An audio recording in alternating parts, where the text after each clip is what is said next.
ぶっちゃけね、普段の製品超しょぼいんですが、今夏休みの期間限定で、目の前ほらほら動いてきたので、目の前ドクターフィッシュ体験当たるのでやってみてください。目の前まだいるね、お腹がこっち向けてる。目の前の揺れてる木あるやん。あれこっち向いてんの？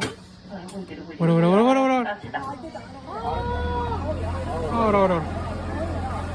あっち側行っちゃう？行く方向と反対じゃない？ちょっとあっち側はね、時間の都合上追っかけられないので、そのまま左側に曲がっていきます。